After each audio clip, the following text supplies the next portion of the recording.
Bonjour, mon nom est Clifford Matthews pour Ciné Techno et voici ma critique du jeu de Spirit of the North partie 2 et que j'ai eu le plaisir et l'honneur de l'essayer sur la Xbox. Alors, Spirit of the North partie 2, tout comme le titre indique, c'est que c'est une suite de Spirit of the North qui a sorti quelques années. Et puis de ceci, c'est que le jeu en soi, c'est qu'on se retrouve dans un règne animal auquel on interprète le rôle d'un renard auquel qu'on doit essayer de simplement épargner notre tribu ou notre race de renards, car les autres animaux, peu importe, ont été ensorcelés d'une façon telle quelle. Ça pour vous dire, c'est que le jeu en soi, au point de vue visuel, au point de vue audio, n'était pas vraiment à la hauteur de d'autres jeux dans la même veine auquel le monde ouvert aux affaires de genre, parce que le visuel, les graphiques laissent à désirer, honnêtement. Et puis, ce qui était un bon coup, c'est que pour les contrôles, la gameplay en soi se fait assez bien, mais trop souvent dans le jeu on ramasse quelque chose où on peut voir que le renard comme un bâton, par exemple, on dirait que c'est pris dans une roche, mais c'est qu'elle disparaît dans la roche. Ou bien que quand on essaie de sauter vers un autre obstacle ou un autre rocher, des affaires de genre, il y a des glitches. Ou bien que le renard passe directement à travers d'une roche ou d'un arbre, peu importe. Alors, sur ce côté-là, c'est un peu décevant. Les flammes, quelque chose de base qu'on voit dans plusieurs jeux vidéo, ressemblent à des choses qu'on aurait pu voir au tout début des années, début des jeux vidéo en soi. Alors, il n'y avait rien de qui sortait aux yeux de point de vue vidéo. C'était vraiment, vraiment un jeu de base là, pour un jeu de cette envergure. Parce qu'il y avait le potentiel était là, parce que c'est un côté nature. Alors, il y avait la chance de voir des beaux paysages, l'intégration des personnages, la texture des fourrures, le plumage, ainsi de suite. Il y avait les opportunités étaient là pour en faire. Par contre, est-ce qu'il y avait est-ce qu'il y avait des bienfaits dans ce jeu? Est-ce qu'il y a un côté qui était palpitant? Oui, au point de vue de l'histoire de base est correcte. Je veux dire, c'est pas quelque chose qui est venu me chercher, mais c'était l'idée ou l'idéologie du jeu en soi était captivante. Par exemple, tu es un renard ou tu es un personnage qui doit épargner sa race ou bien sa tribu ou son espèce de d'autres. Alors tu vois que le renard doit être un héros dans ce cas-ci. Alors pour de cette histoire, c'est correct. Ton compagnon qui est un corbeau, qui nous indique tout simplement où aller à la prochaine étape, nous donner des indices dans les énigmes, des affaires de genre, mais je pourrais bien honnête, les énigmes sont très, très, très simples. Il n'y a aucune complexité dans leur propos. Alors, si vous êtes amateur d'énigmes ou de jeux avec énigmes, vous devrez être capable de passer à travers assez facilement là-dedans. Autre chose, comme le jeu, comme j'ai mentionné, était très simpliste.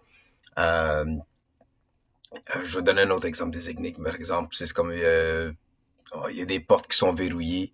Ça peut être intéressant, mais c'est vraiment trop simple. J'ai apprécié un petit peu de guidage par le compagnon du corbeau qui se perche sur des objectifs à atteindre.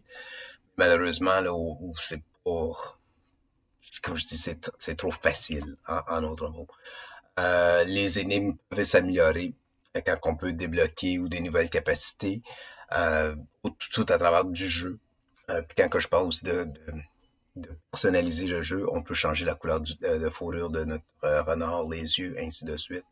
Mais encore là, pour un jeu de cette envergure, ça change pas vraiment grand-chose. Euh, comment je pourrais dire ça? Une petite remarque, c'est que le compagnon là, de le corbeau, ça, on dirait vraiment on aurait pu remplacer le jeu par ou les personnages principaux par quelque chose de plus comique. Je pense à comme un, je sais pas. Ça peut être comme un Crash Bandicoot, des affaires de genre, pour que ce soit plus engageant. Ou est-ce que j'aurais aimé voir ça, ça a été un autre côté, comme j'ai mentionné plus tôt, c'est de nature, d'aller sur ce côté, sur cette veine-là, auquel qu'on aurait pu aller plus en profondeur, dans le monde naturel, dans un monde, là, comme juste voir, je sais pas, des chutes quelque chose de spectaculaire à voir, qu'on peut voir dans la nature. Dans ce cas-ci, on dirait vraiment, il y a des éléments du genre, mais c'est vraiment, vraiment de base. Euh, la plateforme en soi, comme la gameplay, mais elle laisse à désirer un peu aussi. C'est au point de vue, là, c'est des sauts classiques. C'est comme ça peut être des sauts assistés où est-ce qu'il y a un indicateur qui dit où sauter, des affaires de genre. Pour appuyer pour sauter, c'est assez facile encore une fois.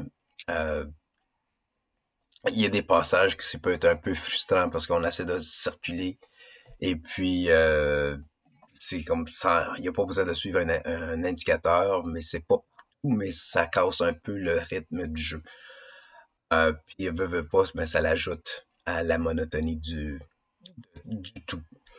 Euh, encore, oui, c'est la performance du jeu, au point de vue, la fluidité du jeu, correct. Mais encore une fois, le visuel laisse à désirer à 100%. Comme je dis, c'est pas un jeu à la hauteur des consoles de cette nouvelle génération. Alors, oui, il y a des ambitions. Il y a une ambition pour Spirit of the North 2. Le potentiel était là pour sortir quelque chose de... Ben, dans le fond, je cherchais un wow, je cherchais quelque chose pour que je devienne bouche bée au visuel, surtout avec en 4K ou peu importe.